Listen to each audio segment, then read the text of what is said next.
Okay, today we're going to talk about slope, and it's really just a review of pre-algebra and algebra, and we want you to remember the slope equation. How to find slope, it's right here. We subtract the y's, y2 minus y1, and we put that over the difference of the x's, x2 minus x1. So otherwise known as the rise over the run. So for example, in our picture here, here's x2, y2, and here's x1, y1.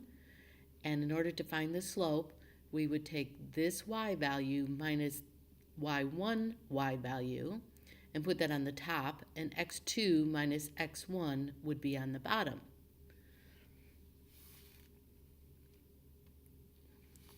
Okay, so let's look at some examples. For line AB, let's see, that's right here.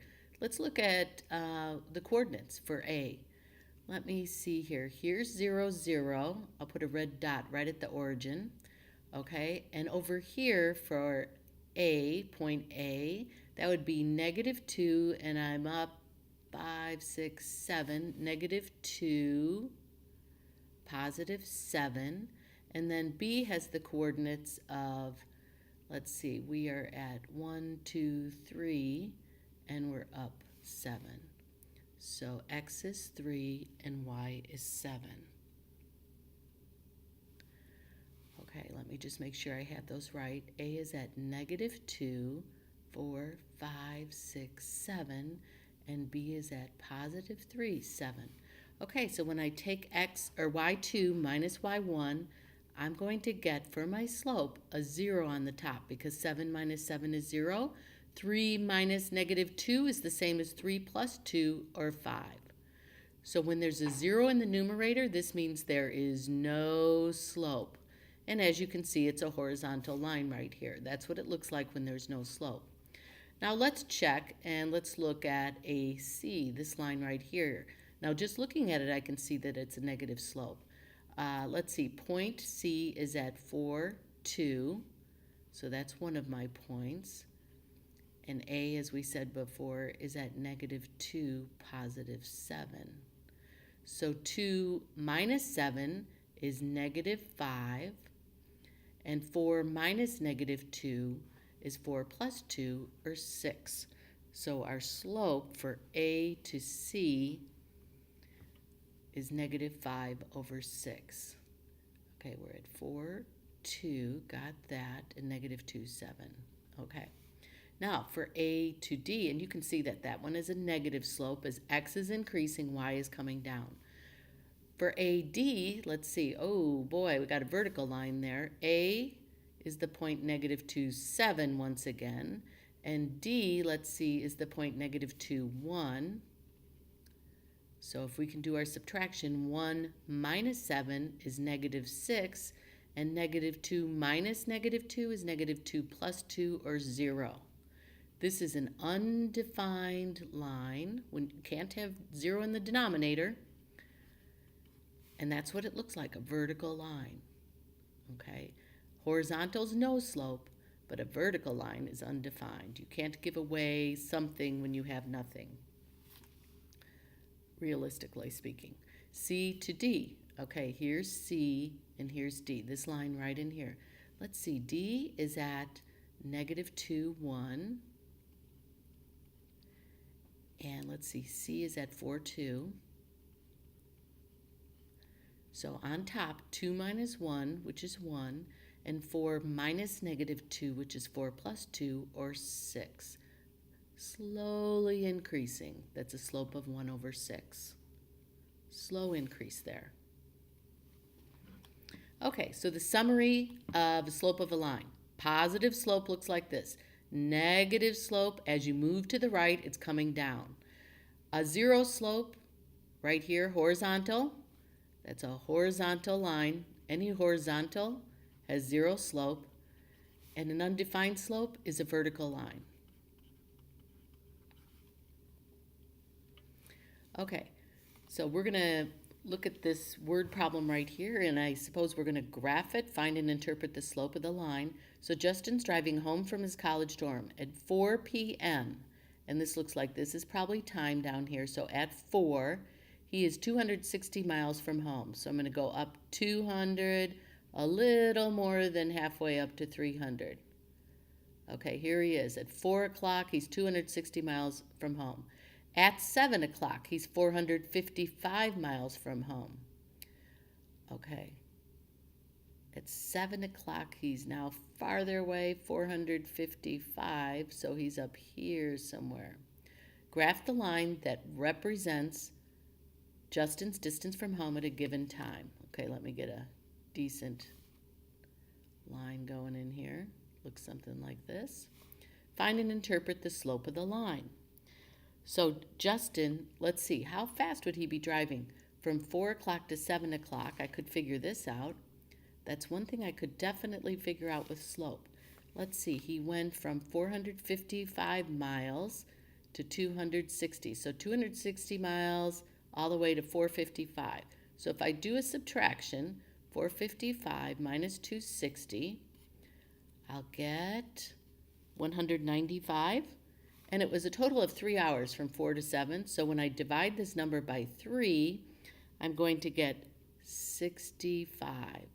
So an average of 65 miles per hour between 4 and 7. That's an average. Now, there's a parallel lines postulate, and there's a perpendicular lines postulate. For parallel lines, we use this symbol, and for perpendicular, we use the upside down capital T. Now, parallel lines, which would be an example of line L and M in the picture, and we can tell they have the same steepness, and I can see this one has a slope of 4, and this one has a slope of 4. So they have the same slope because they'll never intersect. They have the same steepness. Now, perpendicular lines, which would be an example of this line right here, P and M, because I can see the little box right over here, P and M, they don't have the same slope. In fact, this line P has a slope of -1/4, while the line M has a slope of +4. They have opposite, one is positive, one is negative, reciprocal slopes. And if you remember what reciprocal means, they are the flip of each other. So in this case, we have a -1/4, and you flip that 4 and 1, and you get a 4/1. So opposite sign and reciprocal.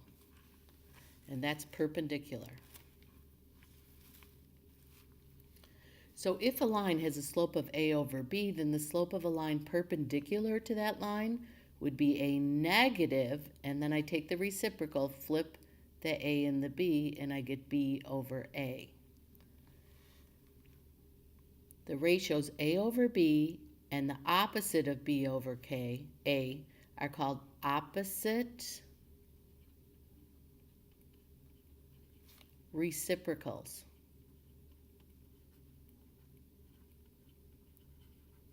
So it's not just reciprocal, it's an opposite and a reciprocal.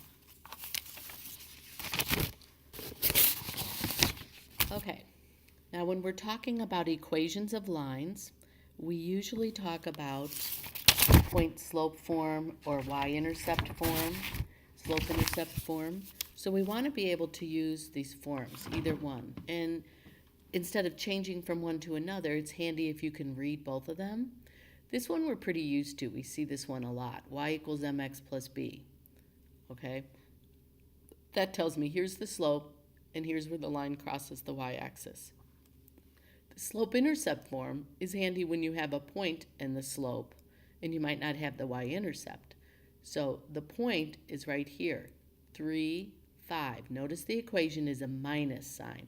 Y minus the y in the coordinate pair equals the slope times x minus the x in the coordinate pair. So we're going to do a little practice on these. So let's write and graph an equation in slope-intercept form of the line with a slope of 6 and a y-intercept of -3. First thing I like to do is put in my y-intercept. So if I have a slope of 6, that means I'm going to go up 3 and then 3 more and over 1, okay, because it is a positive slope. Okay, and that would be my line. That's how I configure it. Y-intercept and then use the slope. Pretty steep looking slope there. So if I have a y-intercept of 6, or I'm sorry, of -3 and a slope of 6, first thing I do is I write down my slope. My slope is 6. What is b, the y-intercept? B equals -3. The third step is put them together into the equation. Slope-intercept form is y equals mx plus b. Or you can say 6x minus 3 if you'd like. Okay, let's go to the next one. Write an equation in slope-intercept form of the line. Let's see, with the slope of -1 and a y-intercept of 4. Okay, here's our y-intercept of 4.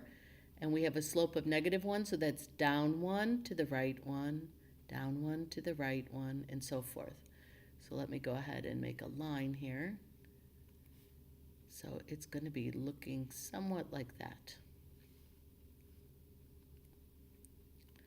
So if we have a slope of -1 and a y-intercept of 4, then I can put them together into slope-intercept form.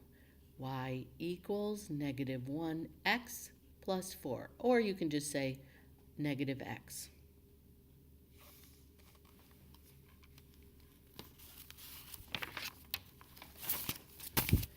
Okay, now we're going to practice point-slope form. We're on the last page here. Write an equation in point-slope form of the line whose slope is -3/5 that contains -10, 8 on the graph.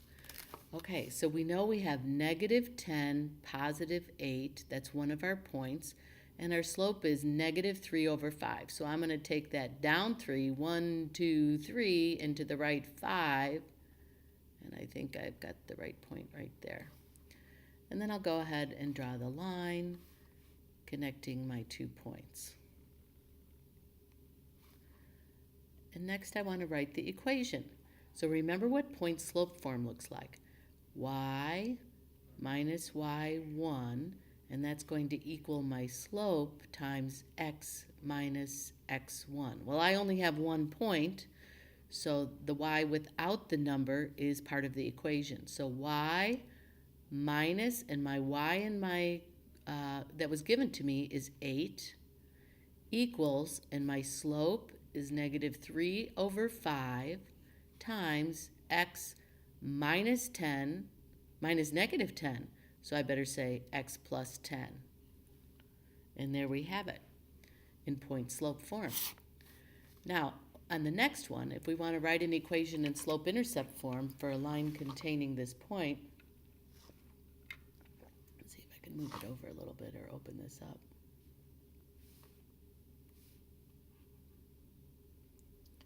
For a line containing 4, 9, and -2, 0. This is a common problem on the ACT. There's usually one of these, so you might want to pay attention here. First thing I have to do is find the slope, okay? So I'm going to go 9 minus 0, y2 minus y1, or I could go 0 minus 9, but I'm going to start with 9 minus 0, and I get 9. 4 minus -2 is the same as 4 plus 2, or 6. 9/6 will reduce to 3/2. So now I've got my slope. Number 2, I have to find b. So I'm going to use my equation y equals mx plus b, and I'm going to use one of my points. I think I'll use this first point because it's all positive. 9 is y equals my slope times my x value, which is 4, and I'm looking for b. So 9 equals 3 times 4 is 12, 2 times 1 is 2, plus b. So 12/2 is 6, and when I subtract 6 from both sides, I finally get b. This is what I needed. Now I take my slope up here and b and put them together into my equation. Y equals mx plus b. All I need is the m and the b. And the m was the 3/2, and my b, I found out, was 3.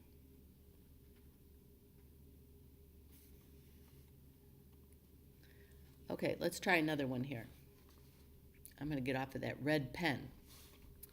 Write an equation in slope-intercept form for a line perpendicular to the line y equals 1/5 x plus 2, and it goes through this point. Here's my x, here's my y. Okay, number 1, if they're perpendicular, I need the opposite reciprocal slope. So my m does not equal 1/5, my m equals -5, the opposite reciprocal of 1/5. Number 2, I have to find b. So I'm going to use this 2 and this 0 and insert them into my equation, y equals mx plus b, and find out what b is. Well, y is 0, my slope is -5, x is 2, and I'm looking for b. So 0 equals -10 plus b, and when I add 10 to both sides, I finally have b. Now I can go ahead and put it into my equation because I have b and I have m, so y equals mx plus b. 3 steps. And our last example here, I choose purple. I wonder why. Write an equation in slope-intercept form for a line parallel to this line. Oh, so number 1, I know my slope is the same, -1/2. 2, I have to find b. So I'm going to use the x and the y and my slope and find b. So y equals my slope times x plus b. So 2 equals, and -1/2 times 4 is -2 plus b. Adding 2 to both sides, b equals 4. I'm ready to put it into my equation, y equals mx plus b. So y equals my slope times x plus the b that I just found. There you have it. So in class today, you need to work on the last pages. Let's see, they are pages 15 through 17 in your packet. And then for homework, work on your chapter review. If you'd like a test card now, you can get it off my desk, or you can do that when you come to class next block.